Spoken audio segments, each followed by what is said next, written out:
The Radioactive Waste Acceptance Program is, it is a team that is independent of the operations at Area 5 where they accept the waste. We report directly to the Department of Energy, EM, and we serve as their independent eyes and ears on the generator sites. So, the overview of what it takes to build a program from start to finish, it's almost a series of building blocks. The foundation is the waste program approval. The actual program is all-encompassing for all our generator sites. This is how they do their business, not just on the waste that they're sending to Nevada, but how they handle their waste, period.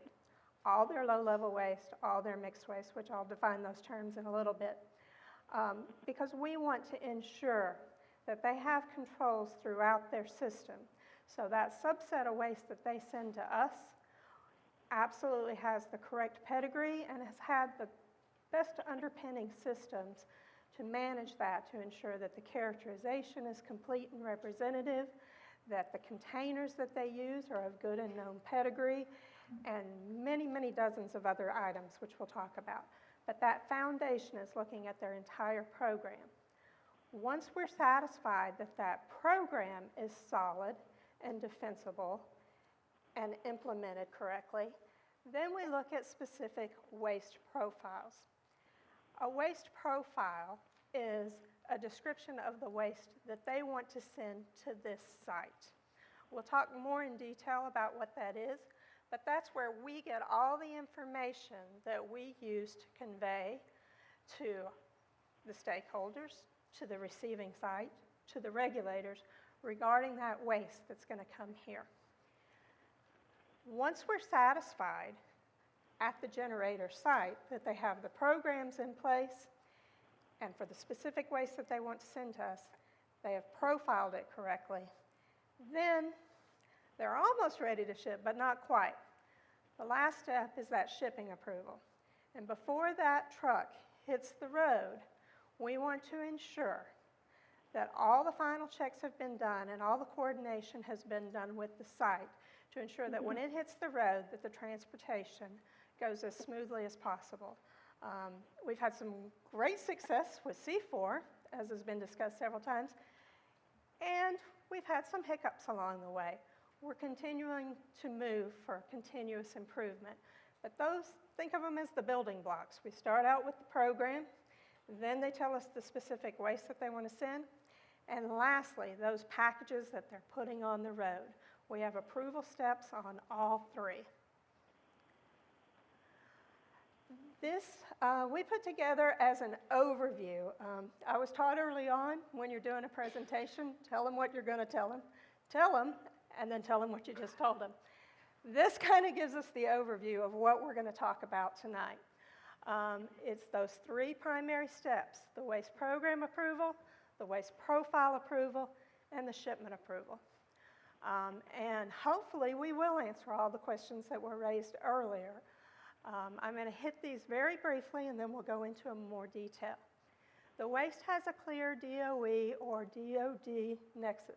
It either has to be from the Department of Energy, tied to the Department of Energy, or a Department of Defense that has a classified component that makes the NNSS the only outlet for it to come. The waste has to be verified as acceptable type. Just because it comes from DOE doesn't mean all waste can come here. We are a low-level waste disposal site and a mixed low-level waste disposal site. We do not take transuranic waste. There's a different facility for that, WIP. We do not take high-level waste. High-level waste is by definition, and obviously we don't take spent fuel. So it has to be the correct type. We'll talk about each of the types that we accept. We have a slide on that. The generator has an established waste certification program. One of the smartest things that was ever done in setting up the NNSS approval program was putting requirements on the generator to have certification groups. They serve as our eyes and ears at the sites. we will go into detail in what all is involved in waste certification. I think you'll be pretty amazed at the robustness that has been built into those certification programs. And as Barb said, I've been in this business now for 30 years. I've been a generator. I've worked at transportation and disposal facilities and treatment facilities. The requirements that have come through in this program have really set the standard for the radioactive waste industry across the country. The commercial facilities, the on-site facilities that have been built at several DOE sites, they've all built on what this program is set on. That's why I'm really proud to be associated with it. So once we are satisfied that underpinning, that foundation is there, we go to the waste profiles for those specific wastes coming here. Do they have a well-defined basis of characterization? How do they know what is in that waste they are containerizing and sending to us? We look specifically at their technical information as to what that basis is. Does it meet the WAC? The gentleman asked before about what criteria. You're correct, we don't have all the details in the slide presentation. But what we do have is the Nevada National Security Site, sorry, Bob, waste acceptance criteria. This is basically the guidebook for all generators. We'll talk a little bit more in detail about this, but it is an extraction of DOE orders, federal requirements, and the specific requirements to the test site based on its safety basis and a performance assessment. Reviewed by WARP. WARP is the Waste Acceptance Review Panel. The team that I'm on, the RWAP team, the Radioactive Waste Acceptance Program, is a core team of specialists. We hit on 5 core areas: radiological characterization, chemical characterization, transportation, traceability, and quality assurance. Our core team works on that, but when we go to review these wastes, we expand that team to get specialists in other areas, such as nuclear criticality. Whatever it takes to make sure we have the proper subject matter experts, we pull in to review every profile for every waste stream. We have in-depth, they observe, and they provide input to that process. But that's what the WARP is. It's an expanded team that looks at each profile. WARP makes a recommendation. The Department of Energy makes the final decision on whether a waste is acceptable to come. So once they make that position, then we are to shipment approval. My team kind of steps out of it at this point. The Radioactive Waste Acceptance Program, we've done our part for the most part, with the exception of our eyes and ears in the field. Our waste certification teams do the final check on all that waste to make sure that they show clear traceability back to the profile, back to the characterization data. They also do the last certification of that truck before it hits the road. They have transportation specialists also. They make sure that that truck is in full compliance with the requisite DOT. They work with Area 5 on scheduling. And again, we saw weeks and weeks in planning and scheduling on the C4 shipment directly with the acceptance out there at Area 5. Last thing that happens before that truck hits the road, we do an in-depth briefing with the drivers. Most of the teams that work driving out here now have much experience. We still have an occasional hiccup. But before every truck leaves the road, that driver gets an in-depth briefing on his roles, responsibilities for managing that shipment while it's under his control until it's safely delivered to the site. And hopefully, and so far to date, a safe journey to NNSS. Okay, so again, the RWAP team, our responsibilities, our team, is to maintain the waste acceptance criteria, the NNSS criteria. This document, we are going to be doing a review. I'm going to talk a little bit more in detail. But this is the gateway, the guidance to all generators out there. We also perform on-site verifications and audits and surveillance of the generating facility. Right now, we have a team at the Pantech site. They also have a representative from NDEP with them. We generally have teams on the road a couple of times a month going and visiting these facilities. Having been on the other side and undergone their surveillances and audits, it's one of the best audit teams out there. They are very, very extensive in how they go about doing their job, and just the fact that that program exists makes the whole industry a better program. As I said before, we're kind of limited. We're about 10 people. So when we get any profile in, we expand that team by adding some other subject matter experts, and we review each profile. So those then go to DOE, the WAC. Again, I'm going to say it is a distillation. It pulls from the DOE orders. It pulls from the various EPA regulations that apply to it. So there's a whole lot about the hazardous waste regulations and the land disposal restrictions in there.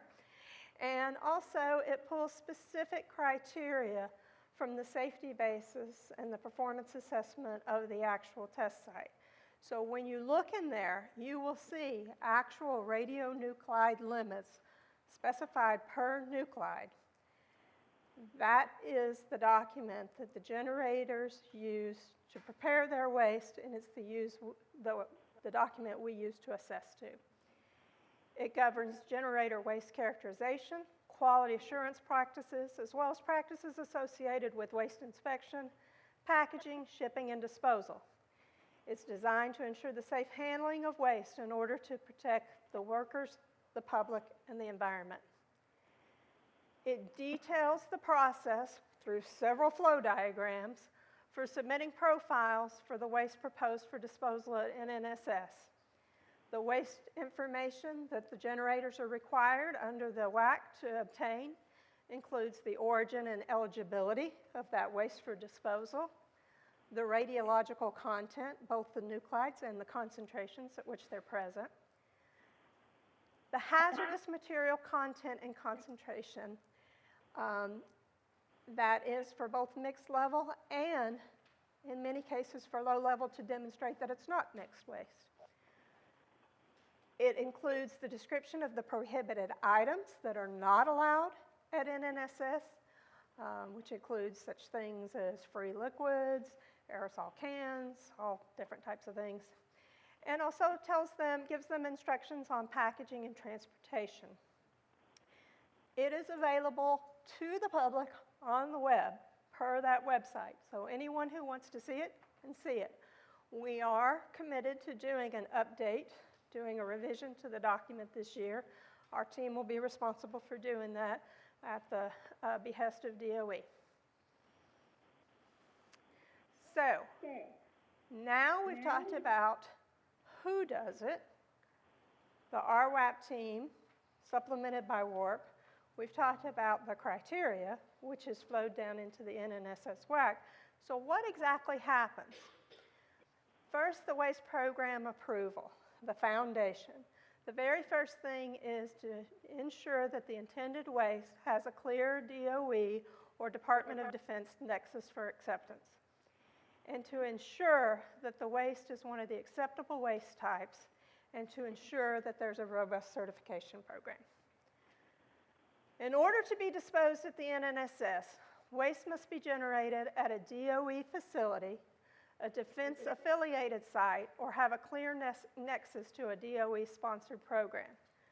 Waste that do not originate at a DOE site may be eligible if it meets one of the following. It is waste from either an Atomic Energy Commission or an energy research and development agency which were the precursors to DOE, or a DOE-funded site or facility. The waste is classified and originating from a DOD facility. We don't take everything from a DOD facility, but we do take their classified material. The waste is derived from raw materials produced at a DOE facility. And the way I think about that is if it was DOE originating nuclides that have contaminated the waste, DOE has a responsibility for that. The waste is subject to a memo of understanding signed by the Department of Energy regarding disposal. And lastly, if there is congressional direction to DOE to provide disposal. So when a profile comes in for a waste, or when a program is getting their profiles ready, we look to ensure this. This is actually a DOE responsibility, and they work with their legal counsel if there's any question at all on the DOE nexus on that. Rob, do you want to add anything to that, or?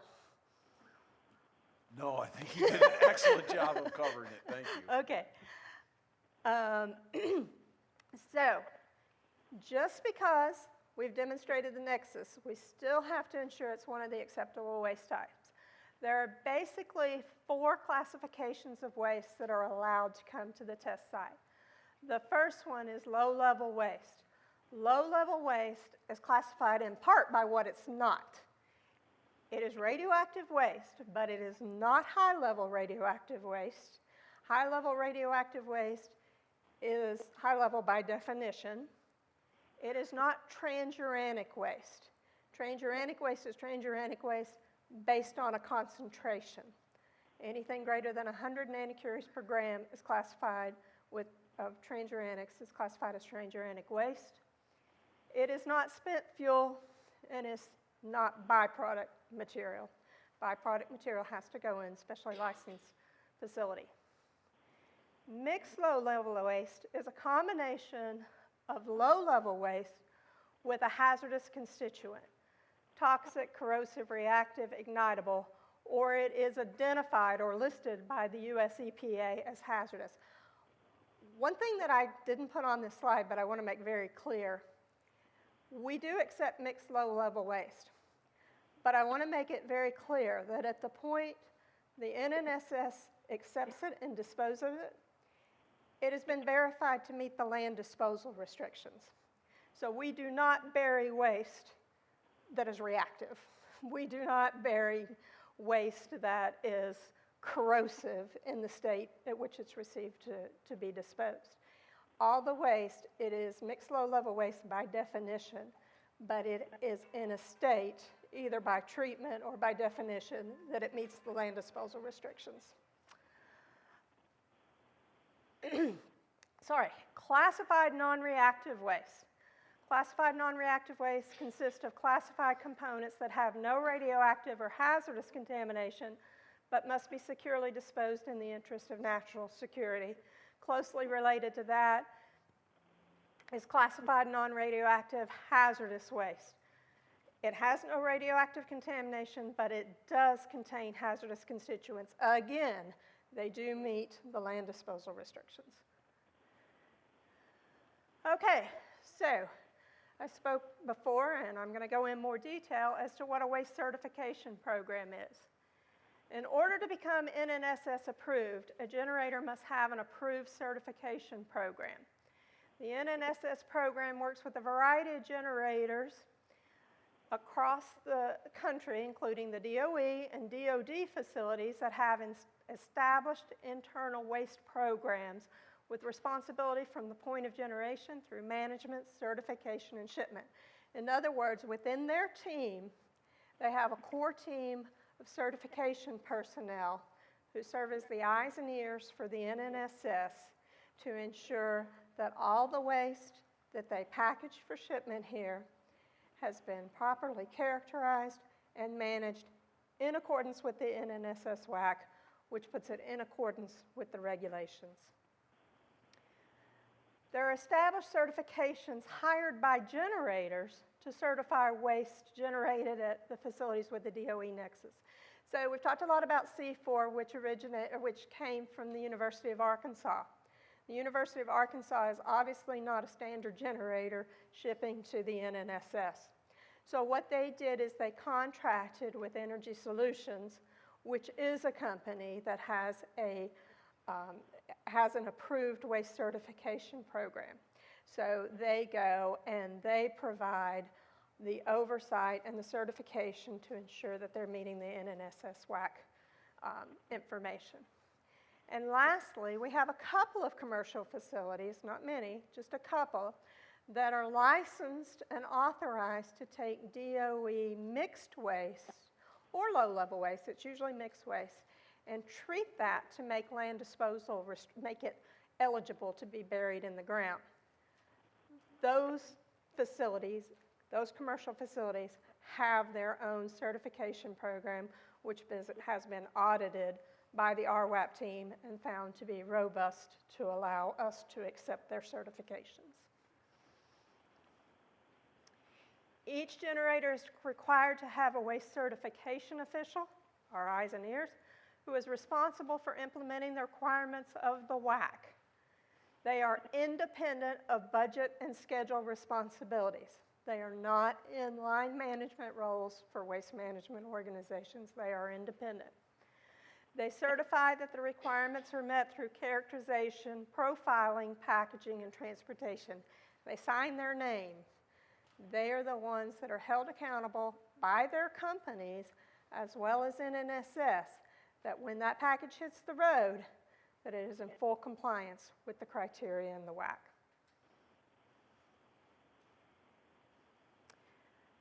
The waste certification has the personnel, the waste certification officer. They also have to demonstrate that they have the policies and procedures. That's done through their quality assurance program plan for waste certification. It goes off in it has tendrils and tentacles in many different areas. They're responsible for design control.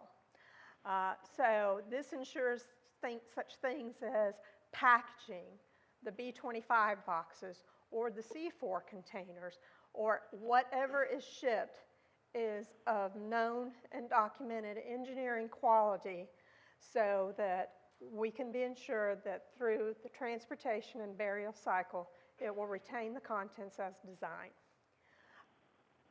We have procurement control and receipt processes. We talked about packaging, but it can be more than that.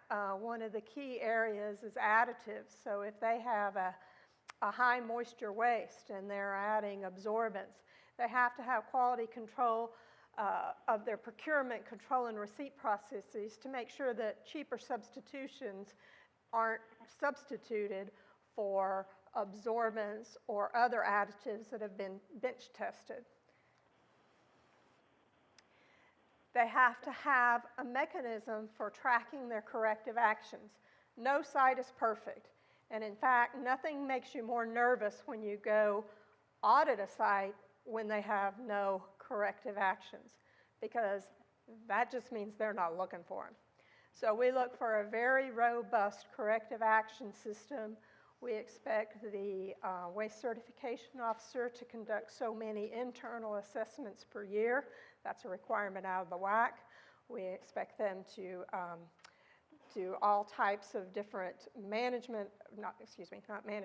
independent assessments and internal assessments of their operations and show us how they track their corrective actions and do they do trending.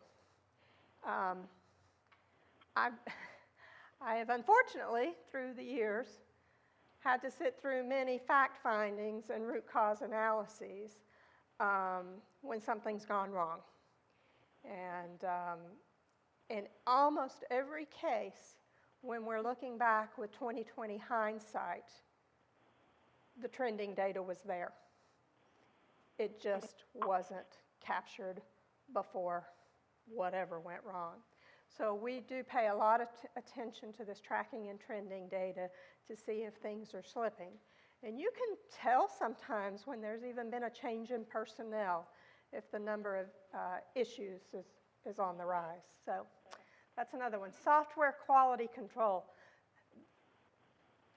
I cannot overemphasize how important this has become in the waste management arena over the last 20 years. When I started in this, we all had our HP calculators. You did your calculations, and the person sitting next to you did an independent check. Now everything is on spreadsheets. Everything is in databases. And that has led to some problems in the industry over the years. And so that software configuration control, making sure that those spreadsheets are locked down, making sure that all the calculations underpinning those spreadsheets have undergone independent checks. That's become a critical part of our review process to make sure that these sites have very good software quality control, because it can lead to horrible problems if it is not closely controlled. So I'm really proud of this program and how we are so, diligent in looking at our software quality control. Training. At every site, commiserate with the responsibilities of the person involved. Every person involved with waste, generated, packaged, transported to the NNSS is required to be trained to the WAC according to their role. We go in and we check that. We also check their regulatory training, such as their transportation shippers have regulatory requirements defined by 49 CFR. We confirm that those training records are in place. Prior to certification, waste generator programs undergo an on-site review by the team I'm on, the RWAP team, focusing on the big five: QA, traceability, radiological characterization, chemical characterization, and transportation. Initially, each site has all 5 of those reviewed. A week-long audit. It will consist of personnel from the RWAP team focusing on those, with oversight from DOE-EM, and also generally an NDEP representative. Post their first big audit, they're then subject to surveillances, and we try to hit 2 of the key areas every year. Those can be done on the generator site, or we can do those as tabletop exercises. Audits are subject to observation by EM and the state of Nevada. Generators are required to respond to all written audit findings. They have to respond, and if it is a finding, they are responsible for doing a root cause analysis and providing a corrective action plan. Once that information has been submitted and it's passed the RWAP team, it is then passed on to EM Nevada. The EM Nevada program issues the approval of the generator's waste program after successful review from RWAP. So their program's been approved. So now it's the profile. This is where we're getting down to the detail of the specific waste that's going to be coming to us. First, it has to have a well-defined characterization basis. So each profile for each waste, and waste varies so much across the complex. For one generator, a profile may include all the building debris from a 32-acre building. For a national lab, it may be limited to a couple of drums specific to a test that they performed. They vary widely, but our way of reviewing them is very consistent. We have to ensure that there is an adequate waste description, including the origin and physical characteristics of the waste, the radionuclide data.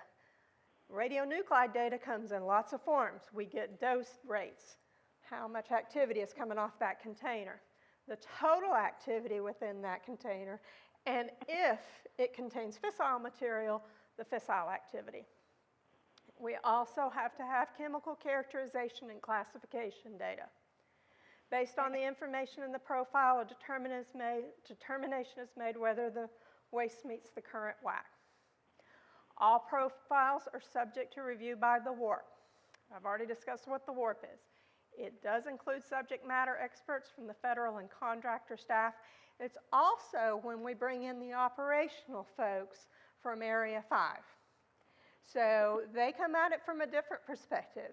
They want to know if it's going to impact their operations at all. So they also sit in the warp occasionally, not always, but usually. In-depth offers input to indicate the agency is cognizant of the waste, but does not formally approve or concur on warp recommendations made to the EM program. The warp meets weekly, every Wednesday. I missed the meeting today, but it did happen. And I can assure you, in-depth has participated in every one since I have been here. Once the profile is approved, that's kind of the official notification to the generating site. Woohoo, you got the magic ticket. You can move forward now. The WARP provides the recommendations to the EM Nevada program on waste acceptance. EM Nevada issues the profile approval letter to the generator. The approval of the waste profile allows the generator then to schedule the shipments to the NNSS. So the last thing is now preparing that shipment. The shipment approval. Absolutely foremost, every container on that truck has to maintain its traceability. All NNS-bound waste information is submitted to the NNSS disposal facility electronically prior to shipment, with the specific container and shipment information including the profile identification, reportable nuclides, container types, and waste. The MSTS folks out at Area 5 cross-check the data to adhere the waste adheres to the profile. If they see anything, they stop, they contact the cognizant waste certification officer, get everything fixed before that truck leaves the generating site. The waste certification officials working on behalf of RWAP certify the containers are compliant with all program elements by placement of certification labels. They do the final check. They ensure that tamper indicating devices are present. They ensure that all the closure hardware is correct. They ensure that the proper DOT labels have been placed on the container. They ensure it all, and they give their final stamp of approval. The drivers are briefed on all transportation requirements, including off-limit routes, and they are notified that they will be responsible for completion of a driver's questionnaire upon delivery. Lee Stevens, our transportation specialist, has been working to update both the driver's questionnaire and some of the briefing material to make it as clear as possible on allowable routes and unallowable routes, and how to handle emergency situations as far as notifications. Trucks are released in compliance with DOT regulations for a safe journey to the NNSS. I'll say foundation, program, profile, specific waste, shipment approval, specific packages leaving and hitting the road. That is the 3 steps that the generator has to go through from planning to ship to putting waste on the road. Questions?